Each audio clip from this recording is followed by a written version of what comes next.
Appamada and its programs are supported by your generosity, and your generosity and support makes such a difference. You can find a link for contributions on the website at appamada.org. Thank you.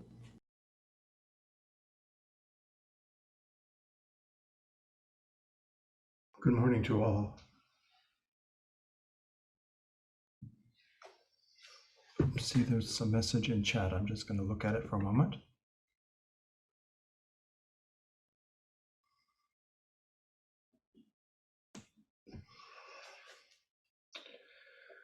Well, very, very good. And thank you so much, everyone, for being here. If you would, Maria, if you can share the screen of the photograph that I sent you.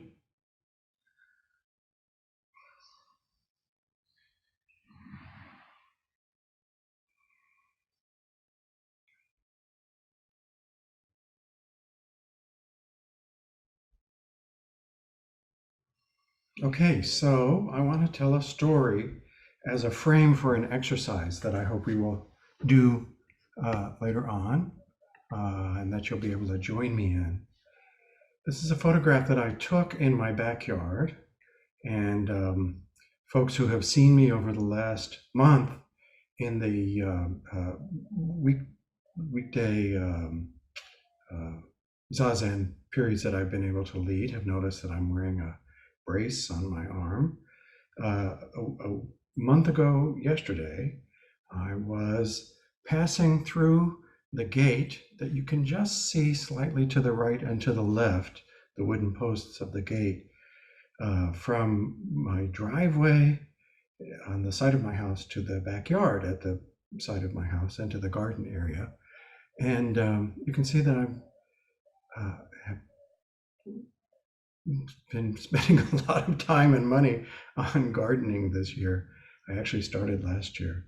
My wife jokes that I'm turning into my father, who was a very passionate gardener in his later years, and I think it's true. It's getting to be more and more interesting to me, with various successes and failures that I've had to be able to learn about things, and we have just a pile of stuff there. But the story is that I was walking in, I was going from my car into the garden area, pushing a wheelbarrow. And the wheelbarrow had 3 bags of potting soil in them, or raised bed soil that I bought at Costco on special. And they were in slightly damp plastic bags, each weighed about 40 pounds. And I was pushing them, and as I reached the area between the relatively flat stones and the relatively bumpy stones that you can see there, those bags of compost were not in the way at the time. But as I reached that area, the bag started to slip out of the wheelbarrow. And I tried to adjust, but my foot caught on something and I began to fall over. And I fell down, and I actually have a small fracture in a bone in the radius just below the wrist, or above the wrist, I should say. But the story that I want to tell is about what went on in my mind as I was falling. Time slowed to a crawl, and I was able to perceive several different things at the same time. One, I saw that the concrete block that you can see in the right of the photograph, that it was there, and that I was falling toward it and was likely to hit my head. And having scraped my skin on these concrete blocks, which I use for various things in the garden, I knew that would be a terrible thing.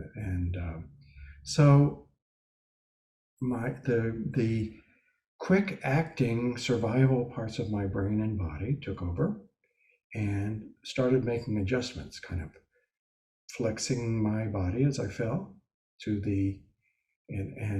so that my head was moving backward, not forward toward that block.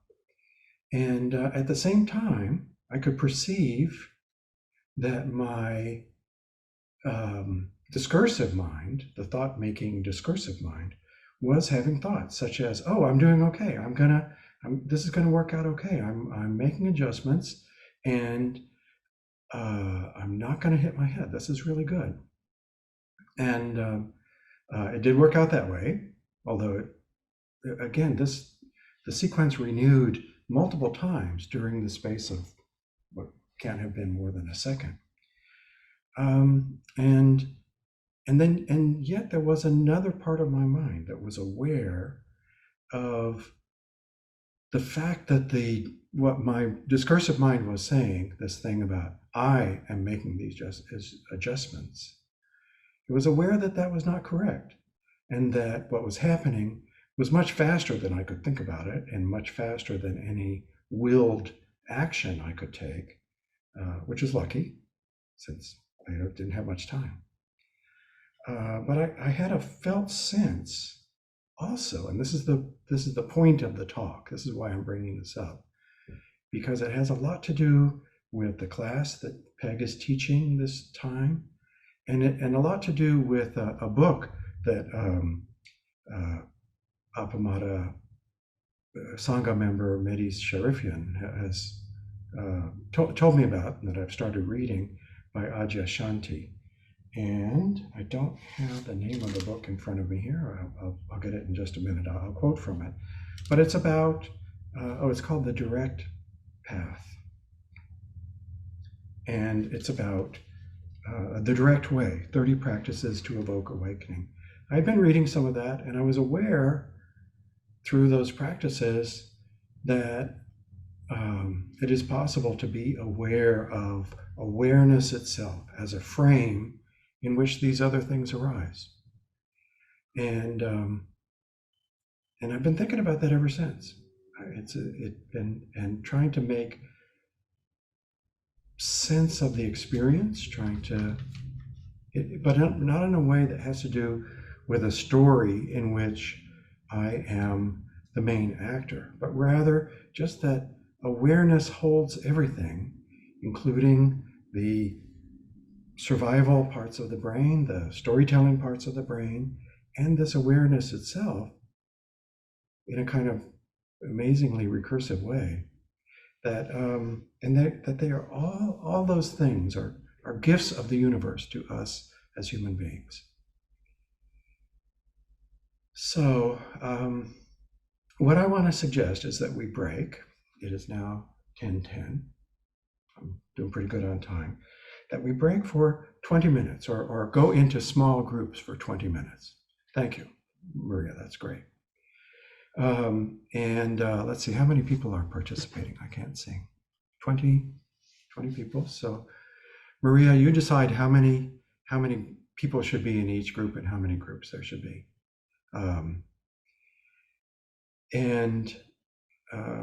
not okay, not more than 4 people in a group, so that there'll be time. So I'm going to give some simple instructions for what to do while you are in the group. So sit together and let your body relax, and actually feel the relaxation. But just spend time feeling the relaxation, and then transition your thoughts to your breath and your feelings about your body. And these feelings are the ones that the Buddha describes in the 12-fold chain or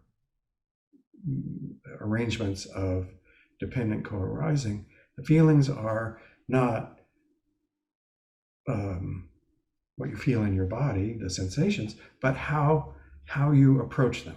That is, are you leaning toward the feeling, wanting more of it? Or are you leaning away from whatever sensations you're having or thought you're having, and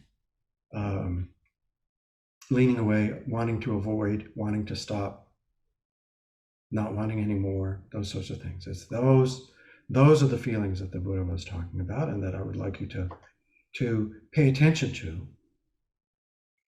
And finally, in the step that Adyashanti suggests, then be aware of awareness itself. That is the space that the feelings that you have about your contact with the physical world and your mental landscape, the space that those feelings arise in.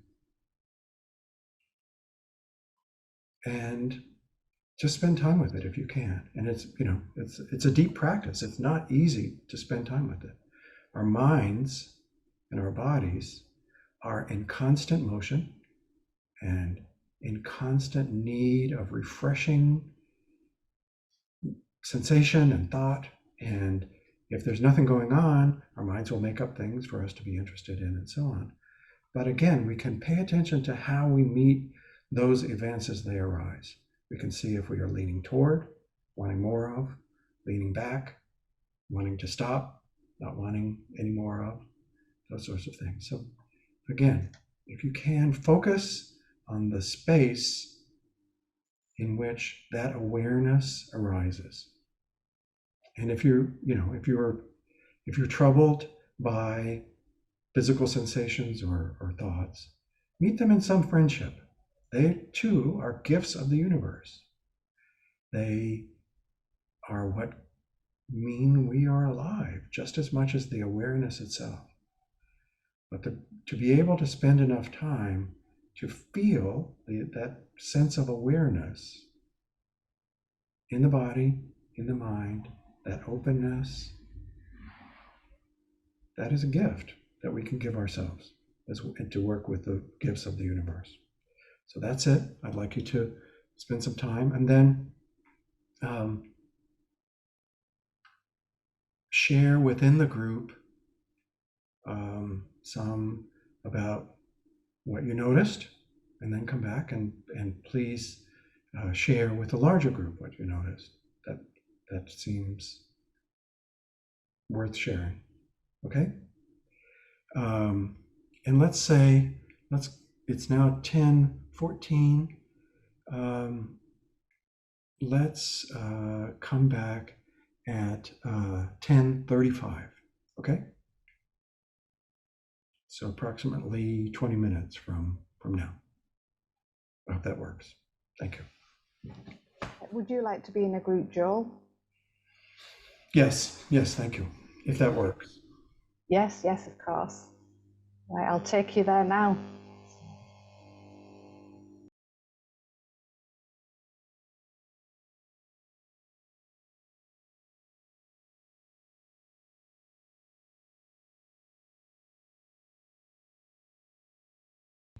Looks like we're all back. And Maria, can people unmute themselves if they want to speak? Yes, they can. Good, thank you. I want to say that I left out something I think that was important for me and that I had hoped to say before, but I just forgot it when I was talking before. And that is that I described these kind of two parts of my brain, my sensorium, etc., that I was feeling at this time when I was falling. One, a kind of survival brain acting fast. Another, a discursive brain that was making up stories about what was going on to make sense out of things. And definitely the discursive part of the brain had to do with a sense of maintaining a separate self. And having a sense of control, maybe, of what was out of control, or at least out of control of that part. But what I mentioned in my small group with Ellen and Shashi and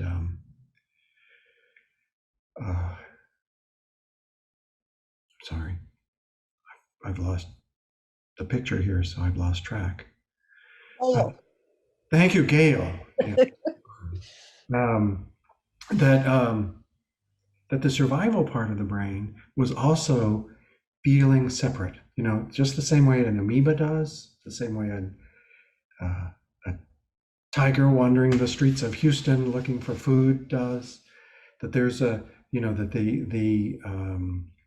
these parts of the brain also I would say I'm used to the idea that getting away from discursive thoughts can be freeing within the normal kind of self-construction that we are doing all the time. But I don't think that's the beginning or the end of it, that it's also embedded within these other structures of the brain that keep us alive, that keep us breathing, that keep our hearts beating, that keep us safe in threatening situations. So I wanted to say that as well. So now I will be quiet, and I hope others will share thoughts and reactions. I might share some talking about that discursive part. In my group, it seemed like we went to places in nature. You know, we were aware of what we were hearing around us, and that really added to our calmness and our getting out of self. I think what my group experienced is just what you were talking about, Joel. Thank you. I wanted to share something I noticed in my group with Joel and Shashi and Ellen, and it was about something Shashi said about this push-pull during meditation with the things you like and the things you don't like. And I thought when you're pushing, it's almost a way of grasping because you want to grasp at the something you do like. You know, in my case, I don't want to feel my hip, but I'm also suddenly aware of the sound of raindrops. So I'm going to move toward the raindrops and away from the hip. But if I don't move these feelings one way or the other, I notice that the hip and the raindrops are fleeting and they just are coming and going. And that's where I'm able to kind of rest, I guess you could say a little bit, in what's aware of the raindrops in the hip, you know. And so that was something that I was thinking about, and I appreciate Flint when I asked him, "What do you do when you're thinking?" He just said, "Thinking." And to me, that's just a way of not pushing or pulling. It's not that you don't want it, but you're not, grabbing onto it in any way, shape, or form. It's just thinking. And I guess you could do the same thing about sense perceptions, hearing, seeing, feeling. And anyway, that's kind of what I got from listening to my group. And thank you, Shashi, for pointing out the pushing away is something that we all want to do, but it's the same, it's a grasping of some sort.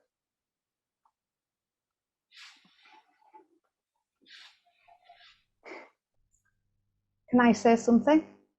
Oh, please. Yeah, I really appreciated this exercise. I found it really useful. Some of you are aware my daughter's got an operation in a couple of weeks' time and it's getting closer. And I've been sitting with like a real strong anxiety and terror in my chest. And Katie has her fear. And I've been trying to work out, this is her fear.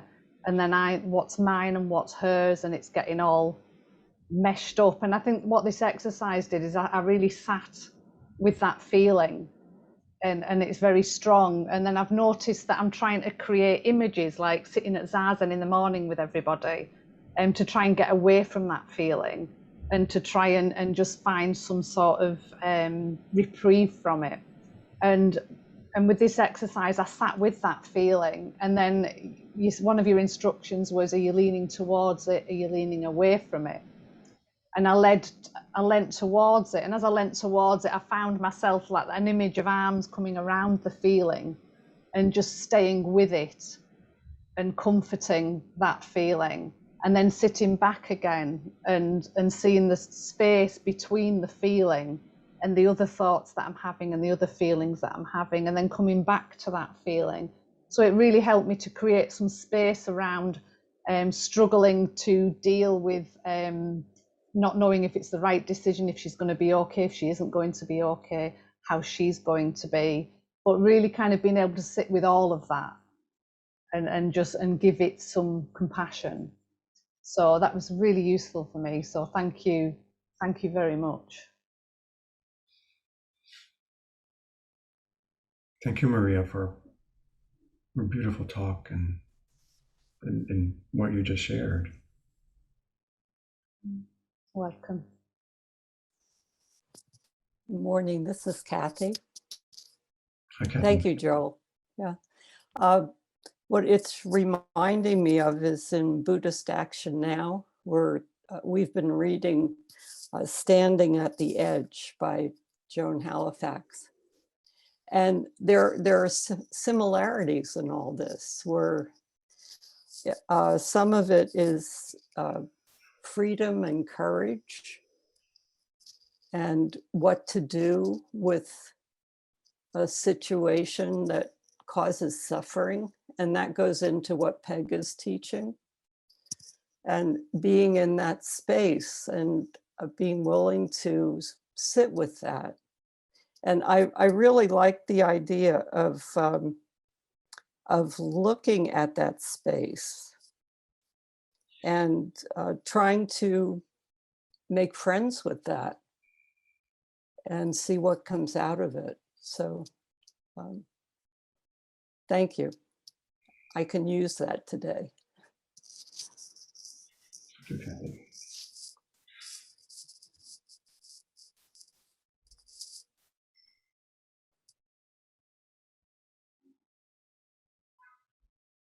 If there's no one else, we're coming close to the end of our time.